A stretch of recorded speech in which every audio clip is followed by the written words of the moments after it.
আমি ভয় করব না দুবেলা মরার আগে মরবো না ভাই মরবো না।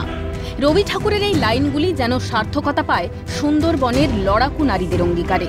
সংসারের একমাত্র রোজগেরে সুন্দরবনের জঙ্গলে মাছ কাঁকড়া মধু সংগ্রহ করতে গিয়ে বাঘের পেটে গিয়েছেন। স্বামী সন্তানকে হারিয়ে দিশেহারা তারা। নুন আনতে পান্তা ফুরোনো অবস্থায় দিন কাটছে তাদের। তবুও বাসন্তীর শিবগঞ্জে আয়োজিত বাৎসরিক মিলন মেলায় এসে এরকম প্রায় 400 মহিলা অঙ্গীকার করলেন সুন্দরবনকে রক্ষার। অনেকেই ভাগ করে নিলেন সুন্দরবনের বাঘ হামলার সেই ভয়াবহ অভিজ্ঞতা। তবে সরকারের সাহায্য মেলে না বলেও অভিযোগ জানালেন অনেকে। শোয়ার পর মাঝখানে নদীতে হঠাৎ মাত্র দেখি সন্ধ্যে 4টের দিকে, তখন কি বাঘ নৌকোতে উঠে গেছে, উঠে ছয়ের ভিতরে ঢুকে যাচ্ছে। আর আমি বিছানে শুয়েছিল, রোদে পড়েছিল শীতকালে। তখন দেখি আগে লোকে থাওয়া মারতে যাচ্ছে। তখন কি করলাম, আমি উঠে সঙ্গে সঙ্গে বাঘকে মারলাম। বাঘকে মারার সঙ্গে সঙ্গে ও থাওয়া মেরেছে এখানটায় আমাকে। তারপরে নিয়ে যে ফের উঠে মারতে যাচ্ছি, ও গিয়ে পুরো জাম দিয়ে পড়ে আমাকে টেনে নিয়ে যাচ্ছে জলেতে। তখন কি ওকে লাঠি মেরে সঙ্গে সঙ্গে জলের তলায় ডুবে গেলাম। জলের তলায় ডুবে নৌকোরে এবাসে উঠলাম।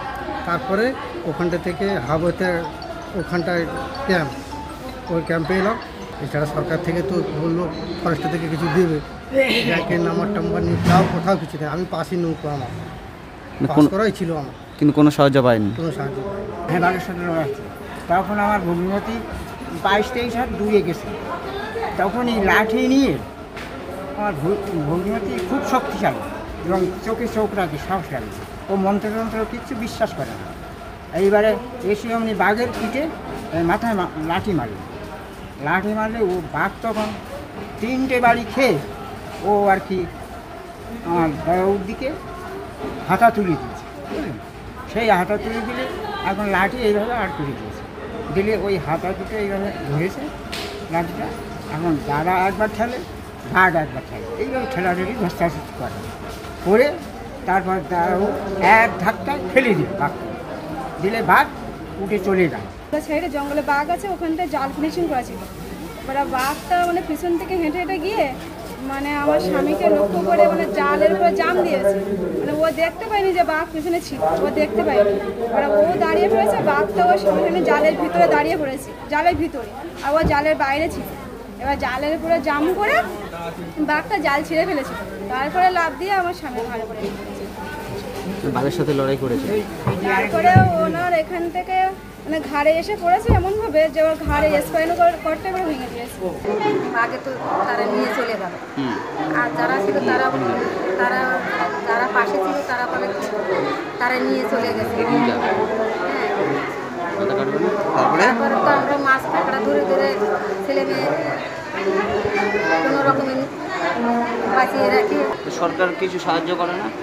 ওই 1000 করে টাকা দেয় বাধ্য। আর আপনার স্বামী বাঘে নিয়ে গেল না, সে কিছু পায়নি। কিছু পাননি? আমার স্বামী বাঘের সঙ্গে লড়াই করে ফিরে এসেছিল, নৌকোর ভিতর পড়েছিল। যাদের সঙ্গে গেছিল তারা আমাদের বলেনি। বেলা 1টার সময় তখন খবর হলো, তখনও জীবিত ছিল, তারপরে মারা গেল। বাসন্তীতে বাঘবিধবা মায়েদের জীবিকার দাবিতে মৎস্যজীবী মৌলদের সুরক্ষার দাবির পাশাপাশি সুন্দরবনের বাঘ বাদাবন নদী বাঁধ রক্ষার দাবিতে একটি পথ মিছিল অনুষ্ঠিত হয়। সুন্দরবন রক্ষার দাবিতে আয়োজিত হয় একটি আলোচনা সভাও। একটি স্বেচ্ছাসেবী সংগঠনের তরফ থেকে মিলন মেলায় আগত বাঘের হামলায় প্রাণ হারানো বা জখমদের পরিবারের হাতে দুর্গাপুজোর প্রাক্কালে নতুন জামাকাপড় ও রেশন সামগ্রীও তুলে দেওয়া হয়।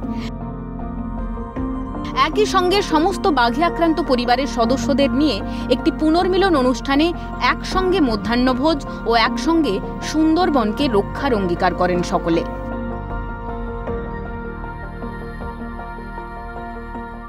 এই বাঘবিধবা মায়েরা প্রায় 400 মায়েরা সুন্দরবনের বিভিন্ন দিক থেকে এসেছেন এবং তিলোত্তমাদের উপর যে অত্যাচার হয়, তিলোত্তমাদের উপর যে নির্যাতন চলে, আমরা মনে করি যে এই বাঘবিধবা মায়েরা যারা এখানে এসেছেন এরাই আমাদের দেবতা, এরাই আমাদের দেবী। সুতরাং আমরা এই মৃন্ময়ী দেবী নয়, চিন্ময়ী দেবী আমাদের কাছে আসল তিলোত্তমা। চিন্ময়ী দেবী বাঘবিধবা মায়েরা এরাই হচ্ছে আমাদের কাছে আসল প্রতিমা। সেই প্রতিমাকে আমরা আমাদের শ্রদ্ধা, আমাদের অর্ঘ্য নিবেদন করি এবং নিবেদন করি আমরা এদের হাতে খাদ্য সামগ্রী, বস্ত্র সামগ্রী তুলে দিই। এরাই আমাদের কাছে দেবী।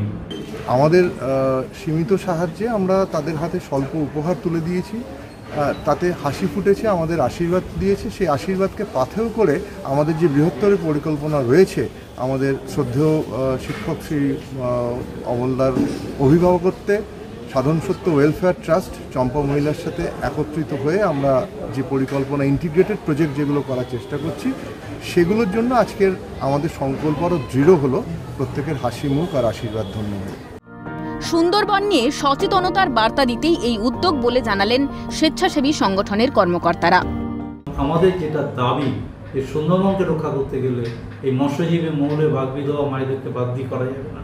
কারণ এরা হচ্ছে একেবারে সুন্দরবনের নদী, বাদাবন এবং নদীমার সংলগ্ন এলাকায় বাস করে। তাই এদেরকে যদি সচেতন করা যায়, তাহলে কিন্তু সুন্দরবনকে অনেকটা এগিয়ে নিয়ে যাওয়া সম্ভব হবে।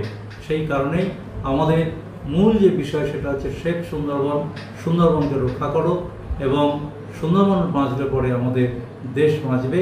সেই কারণেই কিন্তু আমরা সুন্দরবনের এই ধরনের একটা অনুষ্ঠান আমরা করে থাকি। বেঁচে থাক সুন্দরবন, বেঁচে থাকুক সুন্দরবনের লড়াকু পরিবারগুলি, সেই কামনাই সিএনএর তরফ থেকেও। দক্ষিণ 24 পরগনা থেকে হরিপদ মণ্ডলের রিপোর্ট, ক্যালকাটা নিউজ।